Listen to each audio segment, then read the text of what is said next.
નમસ્કાર દર્શક મિત્રો, ધ લોકસત્તા શોમાં આપનું સ્વાગત છે। આજથી લગભગ 4,500 વર્ષ પહેલા જ્યારે આધુનિક વિજ્ઞાન અને ટેકનોલોજીનો જન્મ પણ થયો ન હતો, ત્યારે ઇજિપ્તના કારીગરોએ એક એવું સ્થાપત્ય રચ્યું જે આજે પણ વિશ્વને ચકિત કરી દે છે। તે છે ગિઝાનો મહાન પિરામિડ।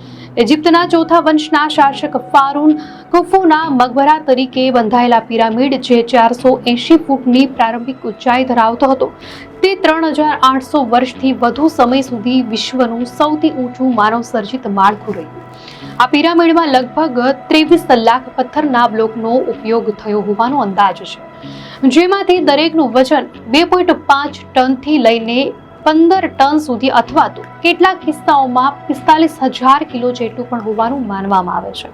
આટલું વિશાળ અને વજનદાર પથ્થરોને તે યુગની મર્યાદિત તકનીકોથી આટલી ઊંચાઈ પર કેવી રીતે ગોઠવવામાં આવ્યા, તે સવાલ આજે પણ એક મોટું રહસ્ય બનેલું છે।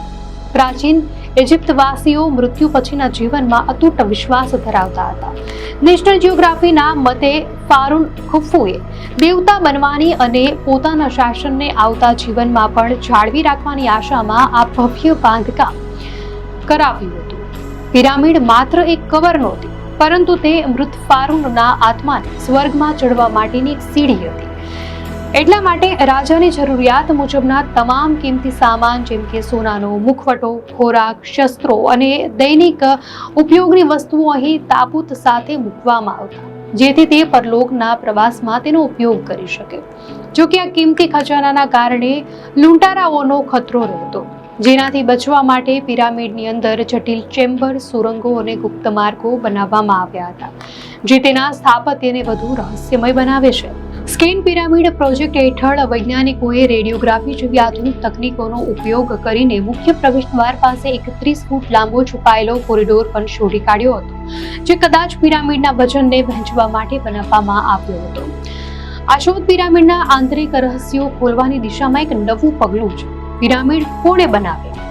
લાંબા સમય સુધી એવું માનવામાં આવતું હતું કે ગુલામો દ્વારા કામ કરાવાયું હતું, પરંતુ તાજેતરની પુરાતત્વીય શોધોએ આ માન્યતાને ખોટી સાબિત કરી છે। પુરાવો દર્શાવે છે કે આ પિરામિડ કુશળ કારીગરો અને શ્રમિકોએ બનાવ્યા હતા, જેમને નિયમિત પગાર મળતો હતો અને જેઓ પિરામિડની નજીક વસાવેલી 17 એકરની વ્યવસ્થિત વસાહતમાં રહેતા હતા। આ વસાહતમાં મળેલા ભઠ્ઠીઓ અને પ્રાણીઓના હાડકાં સૂચવે છે કે આ શ્રમજીવીઓ માટે ભોજન અને અન્ય વ્યવસ્થાઓ કેન્દ્રીય અધિકારીની દેખરેખ હેઠળ હતી। પિરામિડના મુખ્ય આર્કિટેક્ટ તરીકે હામેયુનું, જે ખુફુના વિઝિયર હતા, તેમનું નામ સામે આવ્યું છે। પથ્થરોની હેરફેર સૌથી મોટો પડકાર હતો। નાઇલ નદીના કિનારે મળેલા પપાયરી જેવા લેખિત દસ્તાવેજો દર્શાવે છે કે બાંધકામ સામગ્રીને ગિઝાના ઉચ્ચ પ્રદેશ સુધી પહોંચાડવા માટે માનવ નિર્મિત નહેરોનો ઉપયોગ થતો હતો। આ નહેરો દ્વારા લાઇમસ્ટોન, ગ્રેનાઇટ અને લેબનાનથી લાવવામાં આવેલા લાકડા જેવી સામગ્રી નાવડીઓની મદદથી બાંધકામ સ્થળની નજીક લવાતી। પછી આવે છે પથ્થરોને 450 ફૂટની ઊંચાઈ સુધી લઈ જવાનો અકલ્પનીય પ્રશ્ન। આજે પણ એન્જિનિયરિંગ નિષ્ણાંતો આના પર એકમત નથી। સૌથી પ્રચલિત થિયરીમાં માટીના ઢોળાવાળા કામચલાઉ માર્ગોનો ઉપયોગ સૂચવવામાં આવ્યો છે। કેટલાક માને છે કે પિરામિડની ચારે બાજુ સીધા ઢાળવાળા માર્ગો હતા, જ્યારે અન્ય સૂચવે છે કે પિરામિડની આસપાસ ઝિગઝેગ આકારના અથવા તો અંદરના ભાગમાં સર્પાકાર ઢાળનો ઉપયોગ થયો હશે। વળી હડનૂબ પાસે એક સ્ટીપ રેમ્પના પુરાવા પણ મળ્યા છે। આ પથ્થરોને ખેંચવા માટે લાકડાના સ્લેજ, દોરડા અને લીવરનો ઉપયોગ કરવામાં આવતો હતો।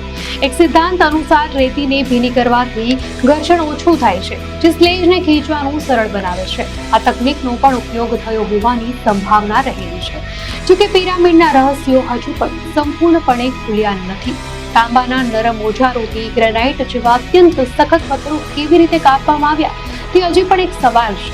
સંભવ છે કે કાપવા માટે રેતી અને પાણીનો ઉપયોગ કરીને સતત ઘસારો પેદા કરવામાં આવ્યો હોય। વળી પિરામિડની અંદરનું તાપમાન બહારના ગમે તેટલા ગરમ તાપમાનમાં પણ 20 સેલ્સિયસ પર સ્થિર રહે છે, અને તેના પાયાના ખૂણાના પથ્થરોમાં બોલ અને સોકેટની વ્યવસ્થા તેને ધરતીકંપથી પણ રક્ષણ આપે છે।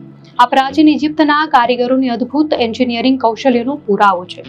આ પિરામિડો આજે પણ આપણને યાદ અપાવે છે કે માનવીય દ્રઢતા, કોઠાસૂઝ અને સંગઠિત શ્રમ દ્વારા કોઈ પણ આધુનિક ટેકનોલોજી વિના પણ કેટલા અશક્ય લાગતા કાર્યોને પાર પાડી શકાય છે। જવાબ કરતા સવાલોની સંખ્યા વધારે હોવા છતાં ગીઝાનો મહાન પિરામિડ દુનિયાની 7 અજાયબીઓમાં પોતાનું સ્થાન જાળવી રાખીને સમયના પટ પર છવાયેલું એક અનસુલઝ્યું રહસ્ય બની રહ્યું છે. દર્શક મિત્રો, આ માહિતી આપને કેવી લાગી? આપની પ્રતિક્રિયા અમને કોમેન્ટમાં ચોક્કસથી જણાવશો. અને જો આપને આ વિડીયો સારો લાગ્યો હોય તો વિડીયોને લાઈક કરો અને ચેનલને સબસ્ક્રાઇબ કરો.